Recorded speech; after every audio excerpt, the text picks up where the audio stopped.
welcome to the Pool at All Costs podcast. It's our first one, guys. Let me off. Pool at All Costs podcast, TV, grassroots football at its finest. We've got myself, Andrew, alongside my other host, Deji, aka Deji Spurs. I'm going to give you that one, Deji. And our panel, in no particular order, Ade, Martin, Rash, and Daniel. Welcome, guys. How are we doing? Yes, welcome. Thank you. All good. Yeah, all good. Delighted to be here. Yeah, so this podcast, right, this is our first one. So let's just tell the people what we're trying to achieve here. We're dads in the grassroots, junior grassroots football space. We've all got children in this space. We all talk every day about grassroots, good and bad, issues, highlights, players. Let's be honest, we talk about players, and their own children. So we thought, let's just chop it up. Let's just speak. If we're having these conversations, there are a million other parents, soccer moms and soccer dads having this conversation. So, we thought we'll try and cover all topics that we're thinking and topics that other people are thinking. 100%. So, yeah. So as we started gathering today, as I said, the Avengers gathered, Deji, you presented something to me just off the cuff. You just threw it out there. And it's on the back of a particular team's victory today. Yeah, okay. But Up the what was your Arsenal. question? Actually, this is the house rules. I'm going to let the listeners behind the curtain. We have house rules here.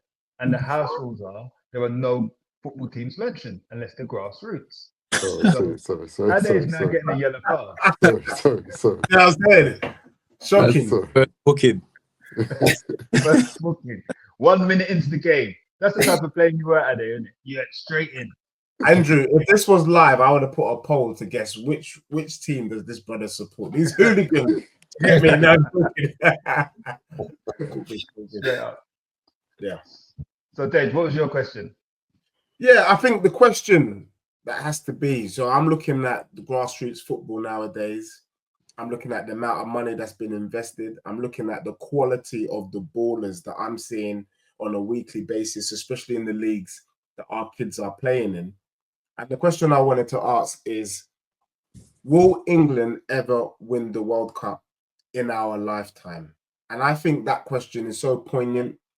There's a lot of things that I'm seeing academies are doing at the moment in terms of how they select players, in terms of, is it about skill? Is it about certain characteristics? And so I wanted to get into it today. So I want to throw it out. I think off the cuff, I'm going to say England has the potential to win the World Cup in our lifetime, but there needs to be big changes, and the big changes come from grassroots. So I think it's poignant that we're having this conversation tonight. So that's an interesting question. And like I said, it caught me off guard, but I have an opinion, and I'm sure everyone has an opinion on that.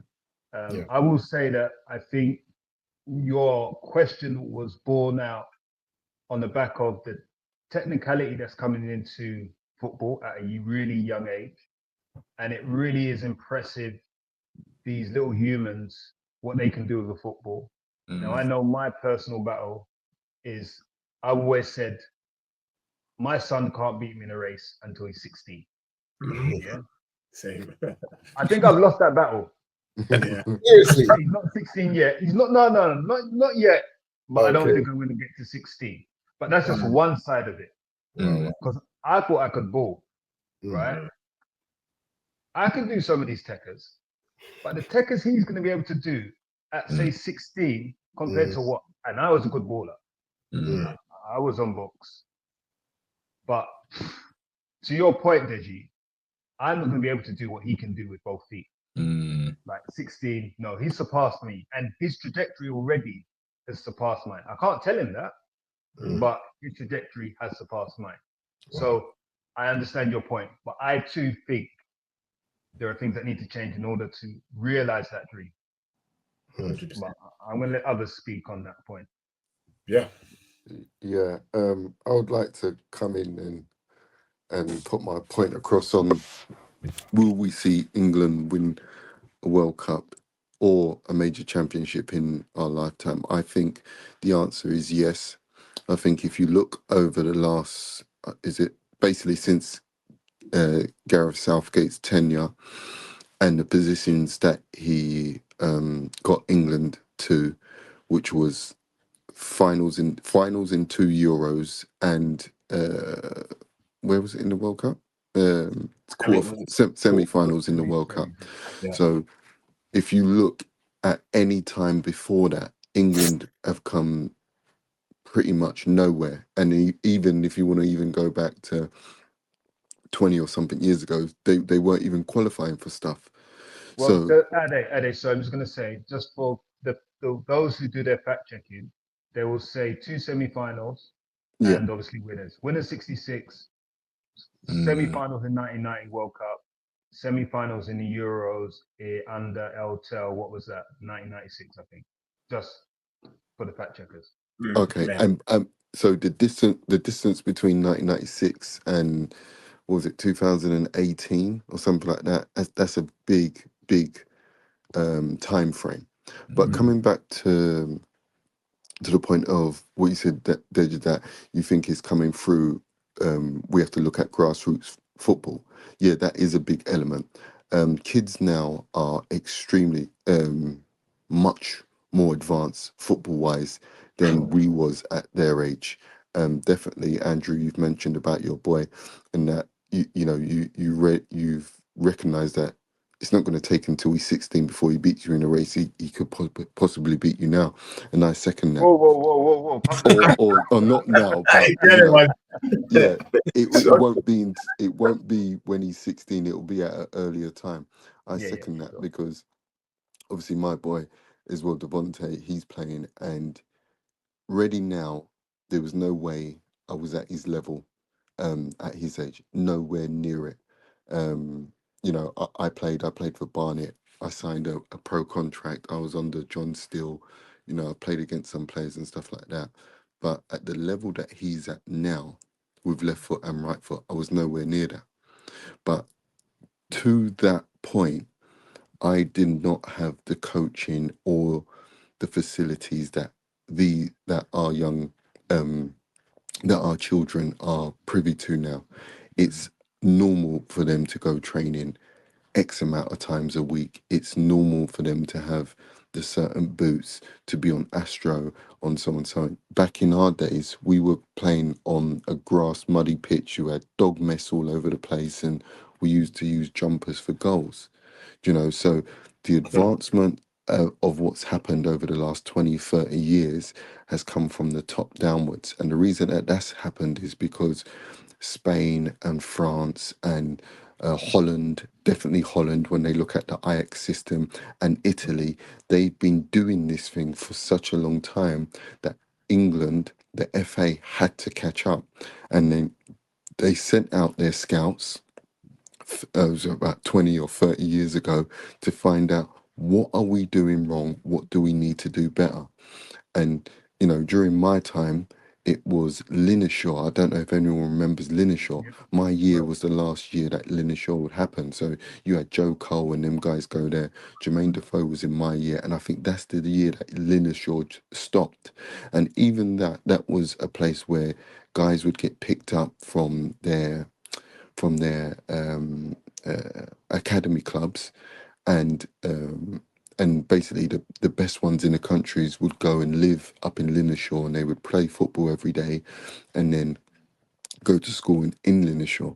Now that's all stopped, and that doesn't happen so much now. But from there, the academy system came in, because before it used to be schoolboys, and then it changed to the academy system. So before, when we was young, when you got to 12, 13, that's when the whole, you got into schoolboys and stuff like that. My first schoolboy game was for Charlton against Colchester. I even remember it. That was my first ever schoolboy game. I got picked up from Newham when I was playing for Newham. Jermaine was playing, Belangi was playing, a lot of other guys were playing as well, and it went from there. But now it starts at a much earlier age, and the reason for that is the earlier you can get a young person not exactly in the system, but in the system of football in general.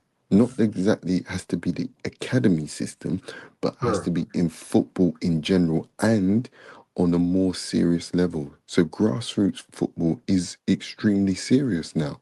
We know this. It's not a joke. It's not, kick about on a Sunday, hip hip hooray, and all that kind of stuff. It's serious. Parents know who they're playing, when they're playing them. They organise teams. We're playing out from the back. We're making sure there's a pivot man. We're getting the wide people to take people on. It's not just kick the ball and have a laugh. It's serious stuff. That's because if you get that opportunity to go into academies set up, it gets even more serious. And if you get that opportunity to progress through the stages, it gets even more serious. And the reason that it's happened like that is because England as itself has not been successful on the international stage. Yes, in the European stage, Champions League, European Cups, they have had success. I was going to say, Go I on, wanted Dave, to, no, I wanted to throw in something, and you're right. Definitely, the football in the grassroots is not hip hip hooray.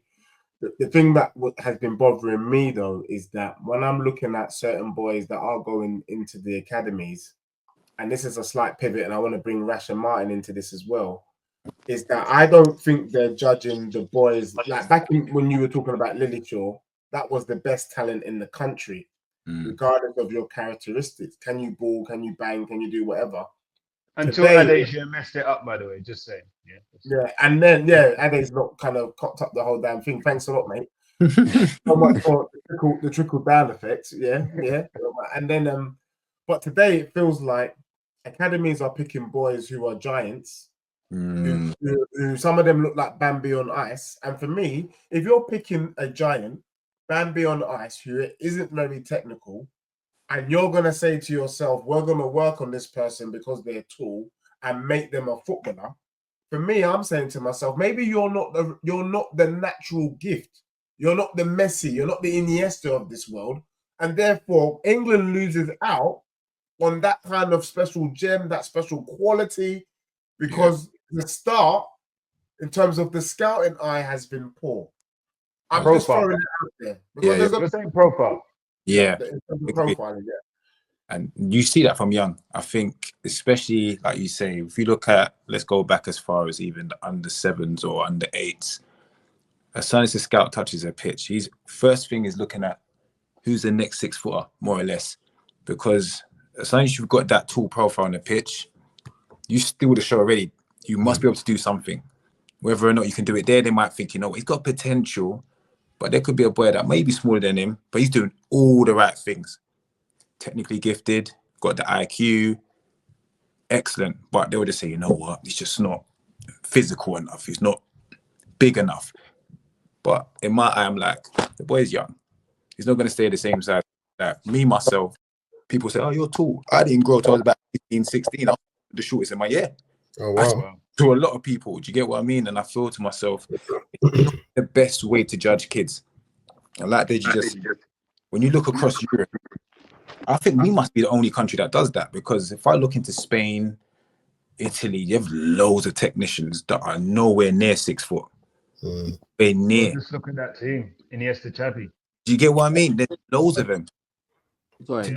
They've got the best sense of low gravity, so they're the hardest place to deal with anyway. And you still see it in the modern game now with the older guards. They're not the biggest, but they're technicians. And you can see they were given their opportunity, where we're quick to brush a kid off and say, nah, he's not ready. He's not quite what we're looking for. And I still think that's the mistakes they're still making that needs to change drastically, because there's good players being overlooked because of that alone. And we're watching players go into the system and there's a lot of question marks over them, because if you ain't got those guys locked down now, and they always say it's good to get it young, especially where their brains are like sponges, get it all in, easier to teach. They're not going to get it by the age of 13 when they start doing it then. It's too late, because them youths are going to grow and catch them anyway. Then what are you judging them on? Do you get what I mean? So that's my view on it, and I think that needs to change. 100%. Martin, what's you're a scout as well. Do you agree? And we'll bring Dan into this as well, because this ultimately impacts on the national team. Then what we're saying is, will England win the World Cup in our lifetime? I agree with Ade. Yes, but I do think this is critical because if you're not bringing in the right talent from the ground, then what is going up ain't quite the thing that makes it. Then people talk about why don't we have Iniesta in England? Well, I think they were.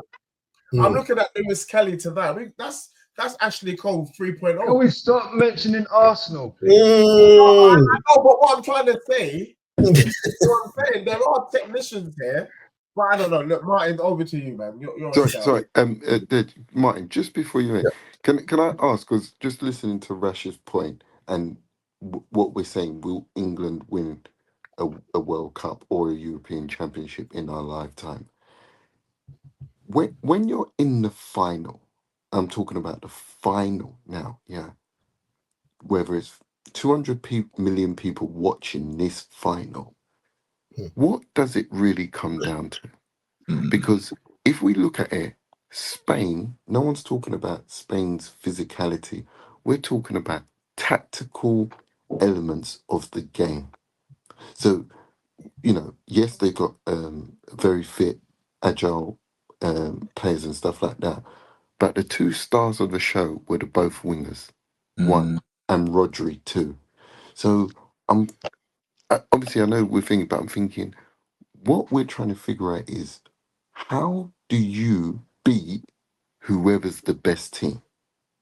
I've got the answer, but I'm not. Sorry to cut Martin. Sorry to cut you. I want Martin to speak. I want Daniel to speak, and then I'll tell you. I will answer that directly if it's not answered. I've got the answer. No, so my standpoint is like Rash touched on it about profiling, but me, I'll fast forward to like first team, and I think it always starts from the bottom. I'll say, give these boys an opportunity. That will be my slogan. Like, give these boys an opportunity. Like I always scream about, like when I watch certain podcasts, I'm like, I was watching a podcast the other day. Oh no, sorry, YouTube channel, and I was like, look, these youth players showed up at a cup game and scored 3 goals. Give the graduates that are homegrown a chance, because when I look at, let's say, for example, let's say La Liga, you look at Real Madrid. If you look at the boys that are from that country, like Spain, sorry, I shouldn't mention clubs, but if you look at let's say the top team in La Liga right now, the majority of those players are born in that nation, like in that country. If you look at the top league in the Premier League, the top club in the Premier League, you don't see a lot of young players born in that country. You see players from different nationalities. So what I'm saying is that give these boys that are homegrown an opportunity to play at the highest level. So when they go into like a World Cup or a UEFA European Cup, they're used to that experience, that men's football. But I think it depends on the manager. I think there's a lot of favoritism in selection with players. But I would just say, give these homegrown talent opportunity. Like, there's a lot of tick boxes. Like, okay, we'll sign an X amount of homegrown talent, but you never play them. They never get that experience on the pitch. So I'll say that from young, challenge these boys. I think it depends on what club parents pick for their kids. Like me coming into this game, I thought one club was the best because that's the only club I knew about. Until I got into this system, that's when I knew that, okay, this team's really good for pushing boys. This team has a good coach that coaching boys. So it's about parents knowing where they put their kids at grassroots, but fast forwarding, I would say for the club level, like elite level, give these young boys a chance, please. And that way you see results at a world stage. But until that changes, I don't know, man. I don't know. I think all of these managers will just rely on these world-class players and bring them into the club instead of looking at homegrown talent. 100%. I think that's a really excellent point there. That's what I was going to make. And I think maybe I was going to ask Sam, but do you think that might change now, though? Because I feel like maybe for our generation, it wasn't so great in the sense that we didn't have the support, we didn't have the tools in place. Ade's talked about how things are so much different. We're so much invested, money, time, etc. That maybe, and we're seeing Lewis come through and Weary. I think you're talking about Tottenham Hotspur, my club, Martin. Three academy youths come on in the Europa League, bang. Do you get what I'm saying? So it's something that I'm advocating for. Could that be something that might change? Although I would yellow card, Deji. We're not mentioning clubs. Oh yeah, sorry. Another booking. I know clubs mentioned, but yeah, is that something that might change now, or from what you're seeing, someone that's in the game you're seeing the same old mistakes being made. Is that a question to me or to Andrew? Or to the group? To Daniel. Yeah. If Daniel's not going to answer it, I'm going to speak on it. And then, Daniel, you can chime in afterwards. Yeah. Cool. I mean, listen, Martin's point was the point I was going to make, but in a different way. But I think everything you said, Martin, was bang on the money. And this is why I don't think it will happen. And I don't think it will happen not because the talent's not there. I think it's about opportunities. It's about, Des, you made the point, and you said, England won the Champions League. English clubs have won the Champions League. And I've always said, yes, they have. But who are the main players in those sides? Apart from maybe Stevie G, I know you can say Terry and Lampard, but there were other players in those teams that were actually showing up on the biggest stage and the biggest moments, right? So when we look back and we say England, have won Champions League X number of years. It's not like when Liverpool won it. I know I'm mentioning clubs here, but I have to make the point. In the 70s, late 70s, early 80s, Forest Villa, when predominantly they were English players. Now it's not that.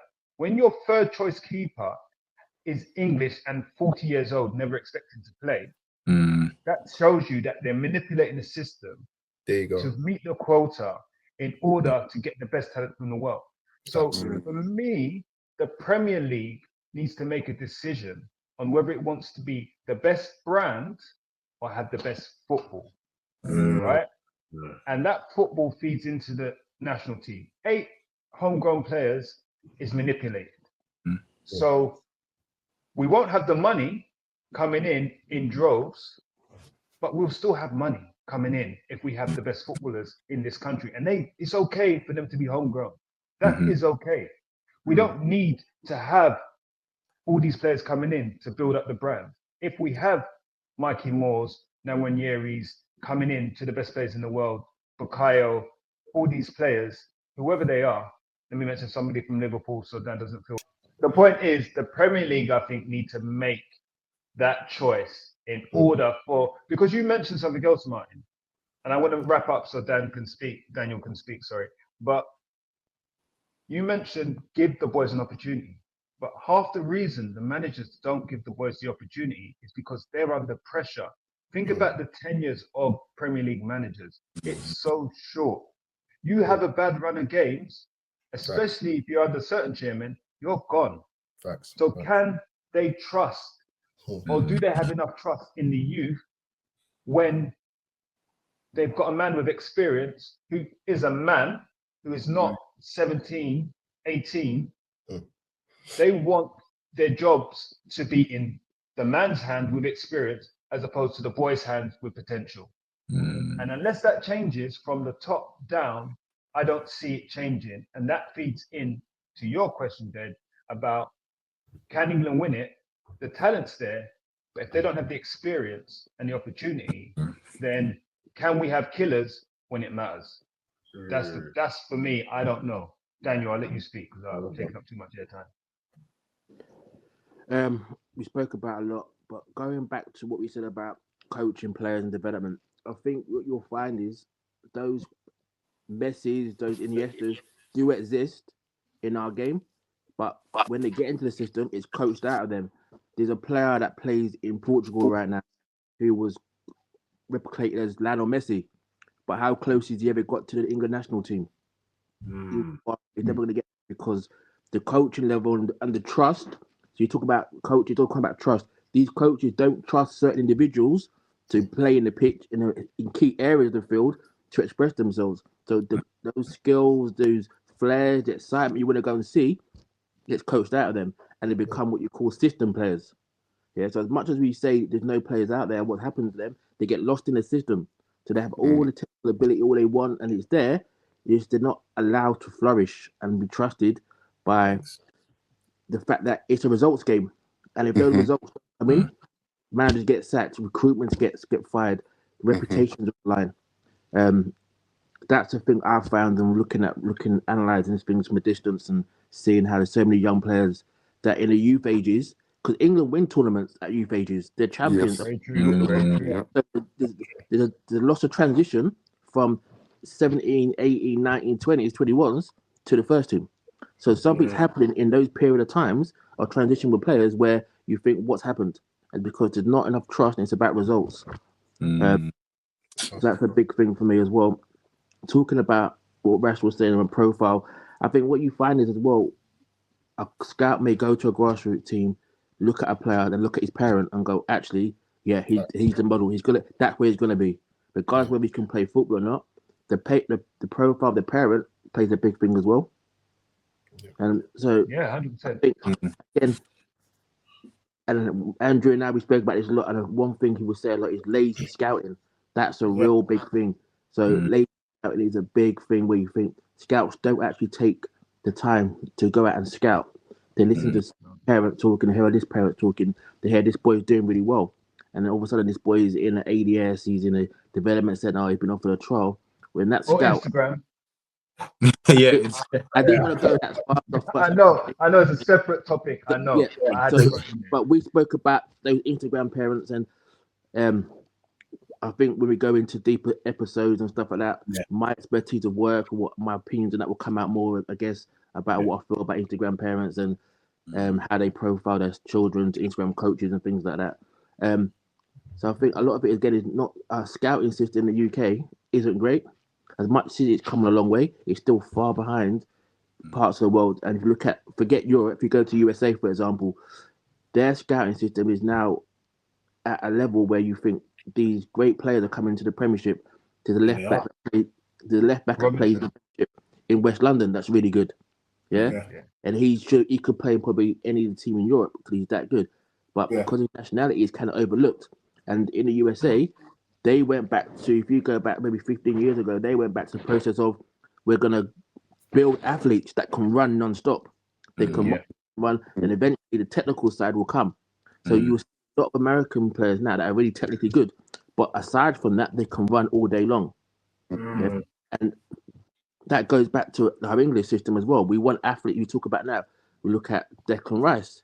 He can run all day, box to box. He runs. He's a strong runner. He carries the ball.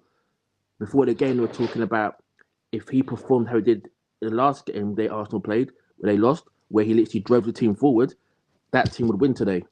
And you can see about his technical abilities, about his physical attributes of him running. Can he run hard? Yeah. Can he be aggressive in the tackle? Yeah. So again, it's a results game, and our thoughts or the stereotypical thoughts of the UK athletics is not so much about how good we are and how technically good the players are. It's about how fast they run, how many miles they can run, how many about stats. It's all about stats. It's a stat form game now. Is he getting his crosses in? Is he making his drills? Is he getting his headers in? Yeah. Not the most technical thing that incites you about to kind of watch football. I watched John Barnes growing up. I like the way he used to beat players. Yeah. Those things now, what you want to go and watch football isn't really what it's just about now. Again, I think it's so much. Just you got to go back right to the beginning to get back to the start again. So we're a long way away from making it right. So at this moment, England can win the major tournament. It's about whether or not you trust those boys in those age groups to come in and support the ones that are already experienced and allow them to do what they do and not overcoach them and coach away the things that make them what they are. And Good points. Good points. yeah, Sorry, Dej. I just wanted to say before I forget this point. I was going to throw it out, but we don't have enough time. But one thing that when you were speaking, Daniel, that I thought about was if we look at Spain, we always go back to Spain because they had that run and everyone loved that Barcelona team. But they get the virtue of not only getting the opportunities in the first team, but they also get the virtue of playing league football for Barcelona and Real Madrid in League 3 in Spain. Yeah. That has to be beneficial. Of course. Now, I know the 23s and the 21s now get to play in one of the Papa John Cup things, but maybe that's something we can discuss or look into in terms of giving them real opportunity, real jeopardy, playing against people who have to feed their families on a weekly basis, and you trying to do a Rabona over their head or something, they're just going to lick you down and say, no, I'm eating this week.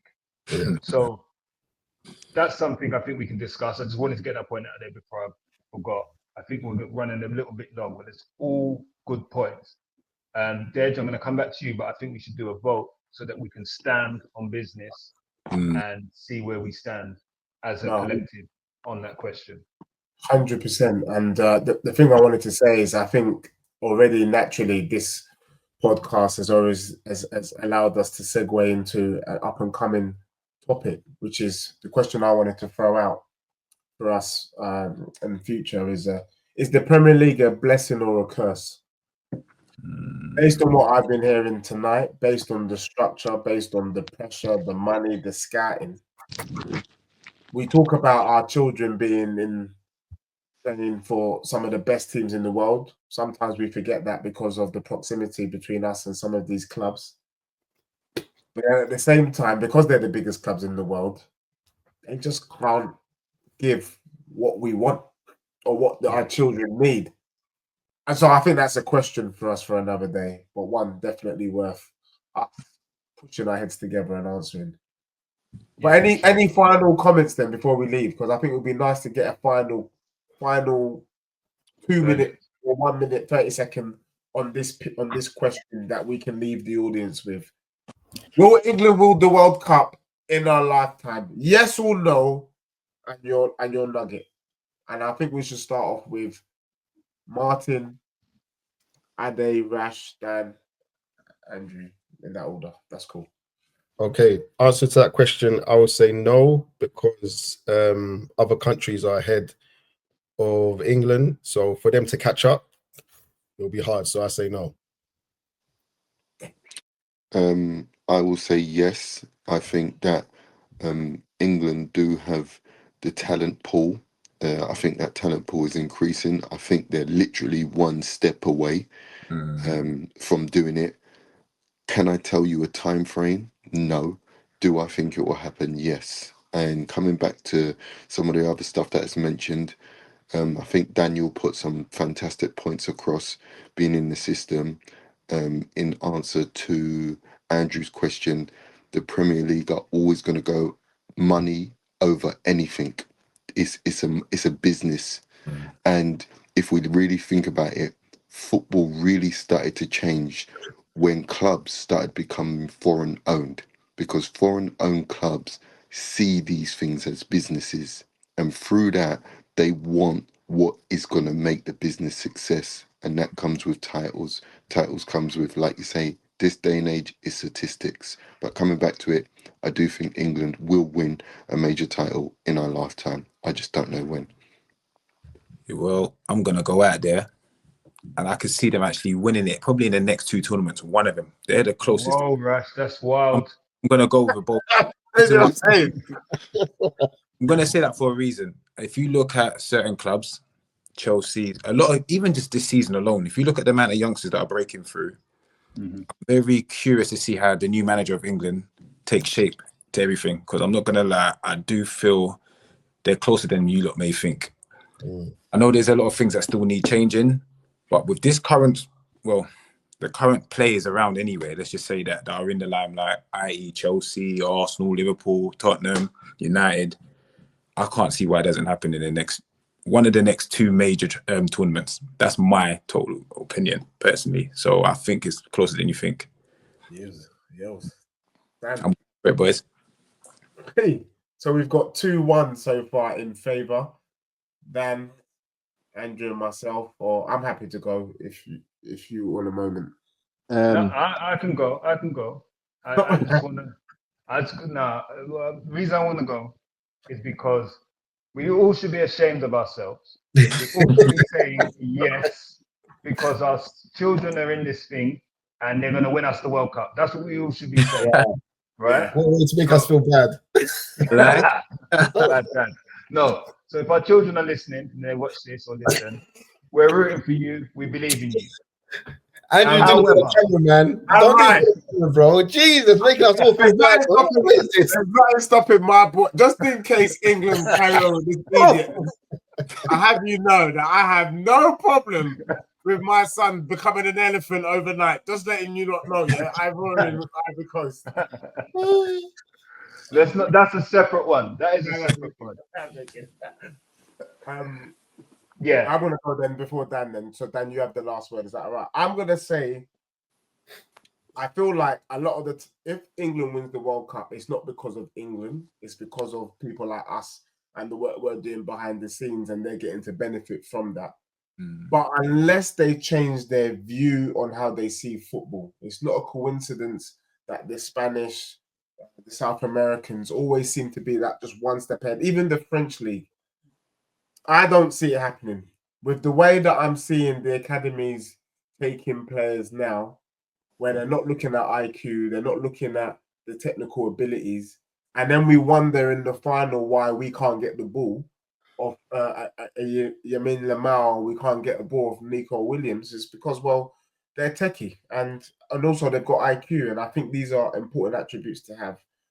I don't think it will happen unless there's a drastic change at the top. So I'm saying no if it stays the same. However, if they do change and start to be a bit more, take time with it, like Dan was saying, then yes. So I'm going to go no for now based on what I'm seeing. But Dan.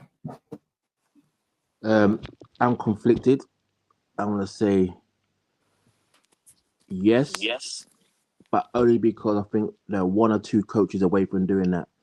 I think the right coach in place, and I think that finishing line isn't so far. But with England, we digress and we go back and put the wrong man in place. So, and again, like Deji said, unless they put things in place in the background, that's going to make these players become comfortable and fear. They have no fear in what they do.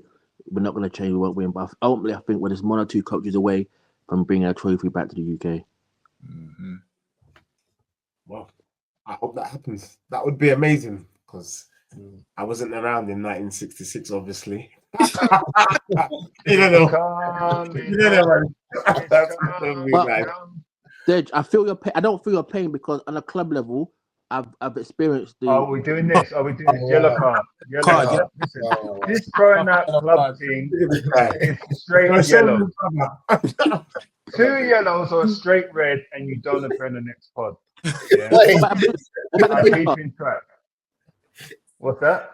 A blue card. What does a blue card do? Sin bin. We've got sin bin. Yeah. Silence. You get muted. You get muted. But no, guys, listen.